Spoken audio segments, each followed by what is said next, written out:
Good, y'all. It's your boy Express Brotherhood bringing y'all exclusives, man. And this video is a shout out to my boy Teddy Atlas, man. You know, I did a video kind of getting on him back when he did that pound for pound list, and he had Lomachenko above everybody else. But one thing I can say about Teddy Atlas, man, is respect. You know what I'm saying? He loved the sport of boxing, and he respects the sport. And out of all the bullshit that go on in boxing, the one dude that keep it real and the one dude that's gonna let you know that it was some corruption going on is Teddy Atlas. And like he say, you know, the boxing promoters and the boxing commissioners and the people who making a lot of money off boxing, they don't want Teddy Atlas. The reason they hate him and they don't like him doing fights is because he speaks the truth. You know, you seen the Pacquiao horn. He got turned up and let y'all know it was some bullshit. And then this fight last night, him and Stephen A. Smith went off. I'm talking about they went off, man. That was some of the best commentary I've seen far as boxing, and some of the best commentary I've seen from ESPN in a while, you know. Not that just because the energy and enthusiasm they had, but you can just really see the passion from both of them. You know, I think that's what makes a good sports announcer.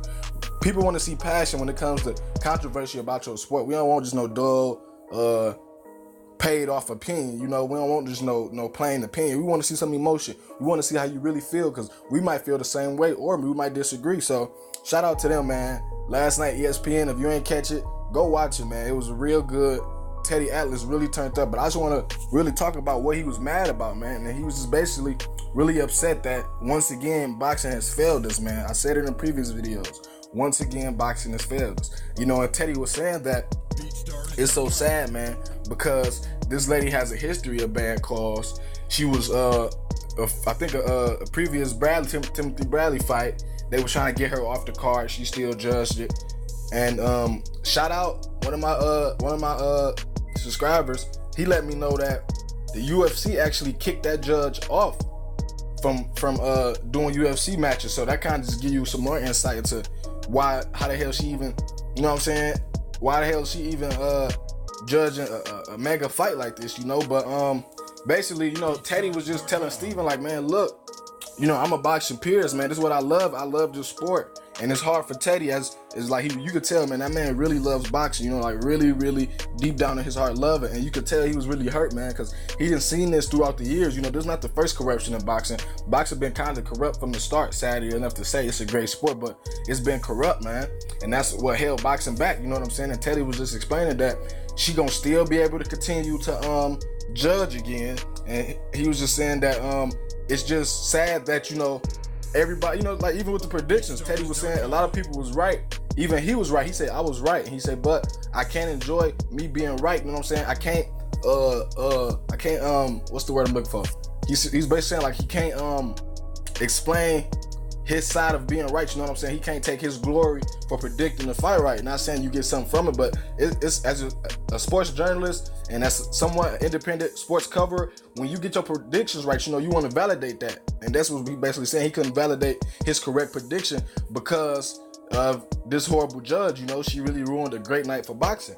Now, on the other side, you know, I understand Stephen A. Smith. Now, he's not a boxing purist, so this decision he sees the corruption in it, but, you know what I'm saying, he's more basketball, football, and, you know what I'm saying, maybe if it was something like that, then we would have seen like a way more turned up Stephen A. But he was kind of trying to bring the other perspective, telling Teddy Atlas, well, you know, the judge did make a horrible decision, 118-110, you know, Stephen said that, and he was like, basically, he was trying to tell Teddy, like, you need to look on the other side of the pillow. You know, it was a great night for boxing. A lot of casual people who probably wouldn't watch a boxing match was tuned in. You know what I'm saying? It was good social media attention. He was just trying to make him look on the bright side. You know, overall, he was trying to basically say, like, don't give that judge that much power over the night, which I understand, you know. But at the end of the day, Steven, I got to go with Teddy because, you know what I'm saying? You true, Steven. We shouldn't give that judge that much power over our feeling of a great night. You know what I'm saying? I don't feel like the judge takes away from a great night. Like, no matter where you watch that fight, if you streamed it, if you watch it on Instagram Live, if you watch it on Twitter, if you watch it on YouTube, you had a good ass night. Like, even if you was by yourself, you ain't even, like, that fight was so good, you didn't need to have a fight party. Like, you could have just watched that shit like real talk. I'd watch it on my phone, you know what I'm saying? And I was just chilling with a couple people, but I still had a good ass time, man, because it was just a great ass fight. Like, I literally was into every round, every punch, you know what I'm saying? So, but Teddy was trying to explain to Steven that it's like, he's just kind of tired of this, man, because he's seen it too much, you know? He's seen it too much and too many times. Boxing has been corrupt, man. And I really just want to say shout out to Teddy Atlas for keeping it 100, man. I didn't fuck with your pound for pound list, but when it come to last night, you kept it 100. And I think boxing need more people like that. But as he said, boxing hates him because he keeps it 100, and boxing don't like it because when you keep it 100, that messes up their money. Everybody knows they called it a draw to get the rematch, but boxing not gonna come out here and tell you that.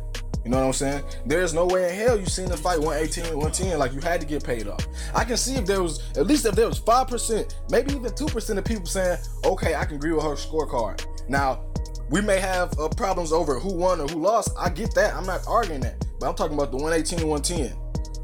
No one agrees with that judge. Literally, no one agrees with that judge. So that right there shows you, man, it was some bullshit, you know?